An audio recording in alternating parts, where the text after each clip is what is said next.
guys, I'm Bethany. I'm Kristen. And this is Looking for the Middle. Welcome to another CouchCast, where Bethany will be choosing out of the box today. Did. Oh, you already did. And then she put it back, and then she grabbed it again. So here we go. Oh. This is a good one. Okay.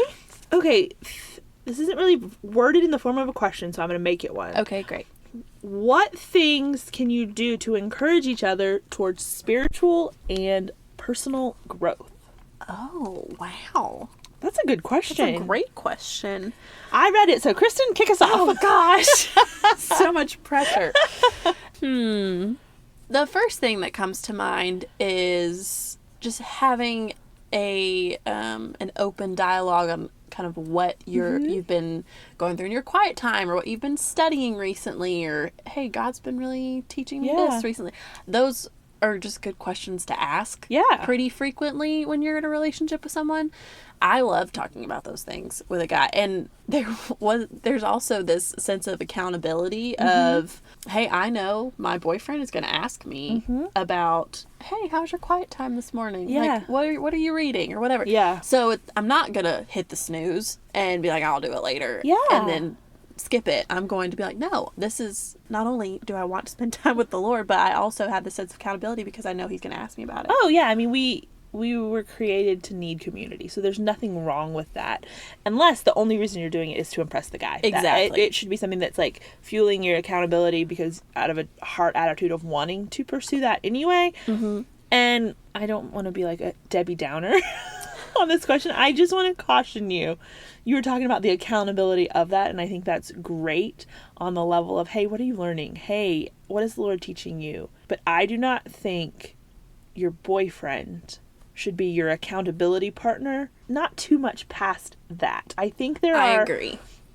You have to be careful with this. And I think this is why this is a good question, is because there is some nuance to it, in that the depth of this encouragement should be proportionate to the intimacy of your relationship.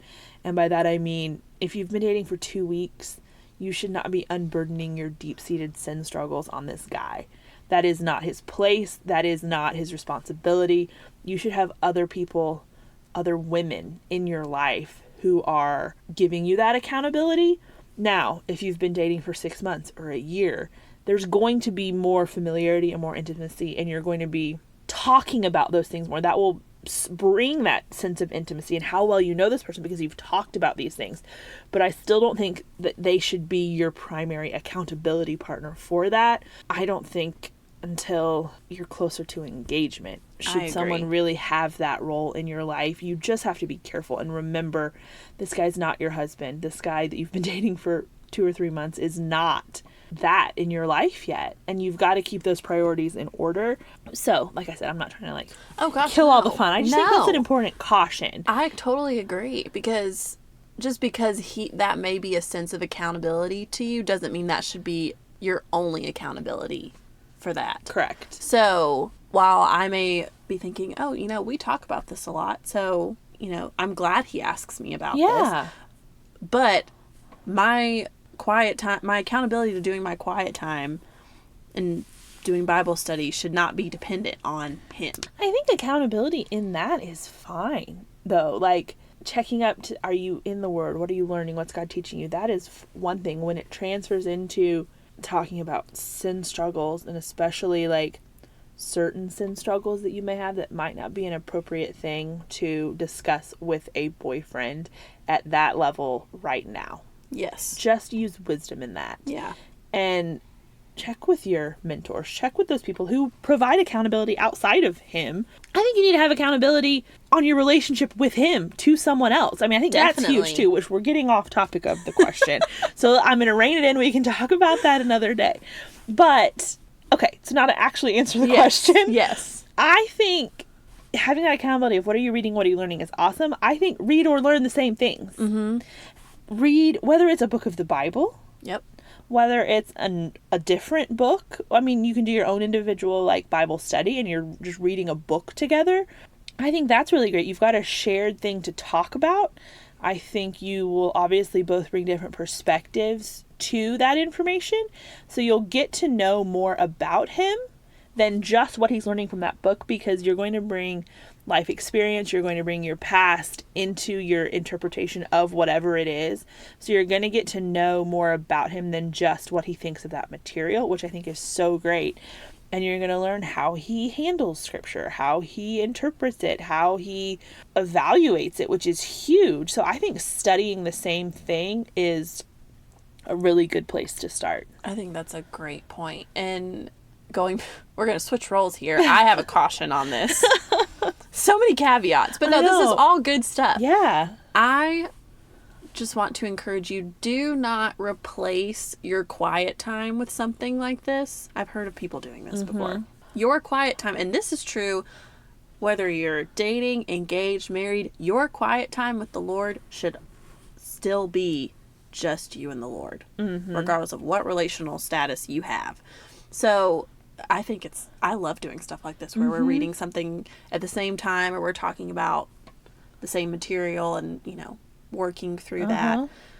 But that should never replace your time with the Lord. So I would Yeah, I think that's good. caution you on that, but no, I think that's super fun. So with one of the guys I dated, he didn't read the book at the same time, but I read a book that talked about relationships from the male perspective. And so I started reading it while we were dating, and I texted him one day and was like, hey, I have some questions.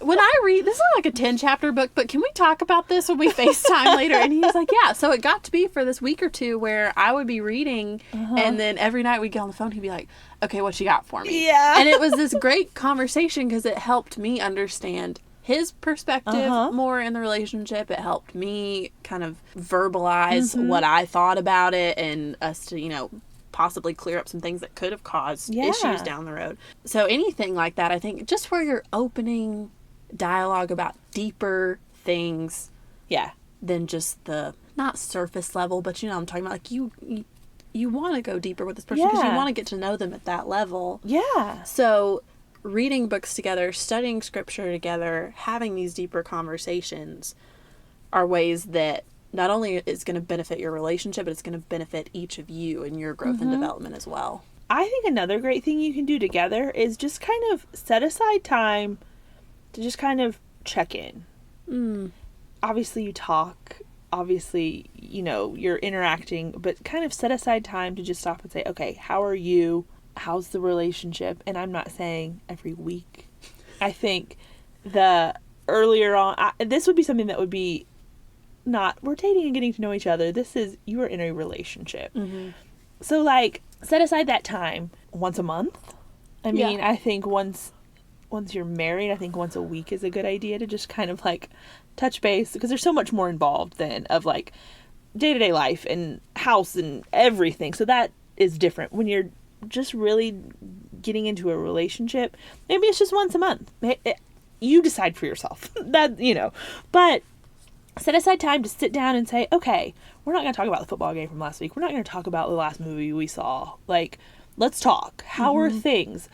What, going off of, like, CouchCast from last week, 2 weeks ago, whenever, about, what am I doing that's annoying you? Yeah. And I mean, I'm kind of joking, but ask that, hey, what are some things that I could change that would make this relationship easier and better for you?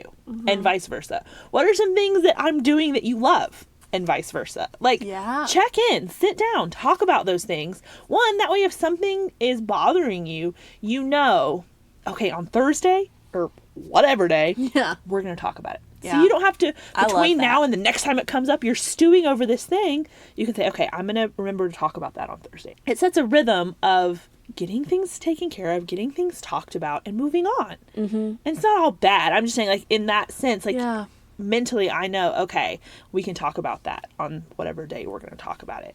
So now, if you're doing that on, like, a monthly basis officially, and there's something that's bugging you, bring it up before then. I'm talking about more if it's, like, Tuesday and you're going to talk on Thursday, just let go of whatever that thing is. Yeah. Kind of, if you can. Yeah. So I think that's another thing that's great. I guess, though, that's relationship growth. I know there's personal growth that comes from that. So I was trying to think if that really fit in with the question, and I think it does. I think that's a great thing to do. I love that. One last thing I'll say is you can encourage him towards personal and spiritual growth and development without you being involved in it, which means like encourage him to go find a mentor if he doesn't have one, or meet with, like, say, hey, have you talked to such and such about that?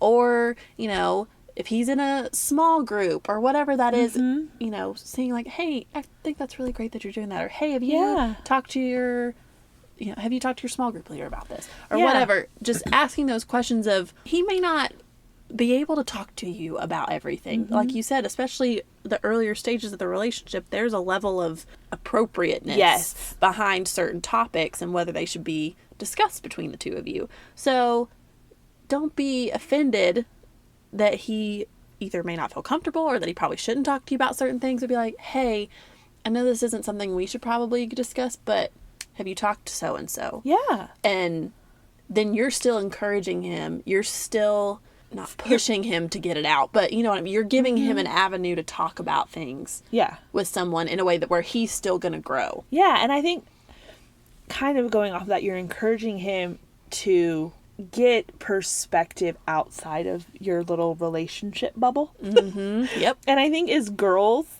don't lie and say you're not like this. We can tend to be a little bit possessive of his time.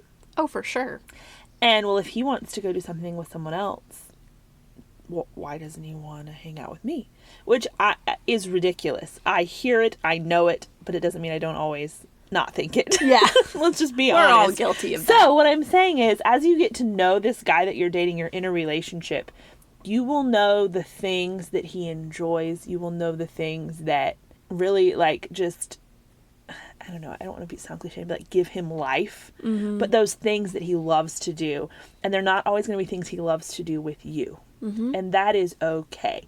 So give him the freedom and the room to go do those things, just as you would expect him to do in return for you. And guys, if you're listening, same thing. Know the things that really, whether they're stress relieving, whether they're just things they enjoy, whatever it is, give the other person the space to go do those things within reason. I'm not talking about to the exclusion of you. Like we've talked about, like there should be a correct prioritization of like you should be important to them, but that doesn't mean exclusively important to them. To the exclusion of other things then. So I just think know what those things are and then give them the space to do those things. Yeah, I think that's a great point to end on. Perfect. So yeah, that was a good question. That was a great question. That one was a thinker, as you say. Yes, it was.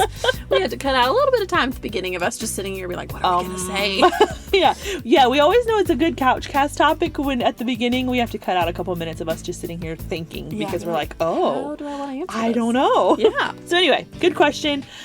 We will be back next Wednesday, as always, with another episode. But until then, I am Bethany. And I'm Kristen. And this is Looking for the Middle.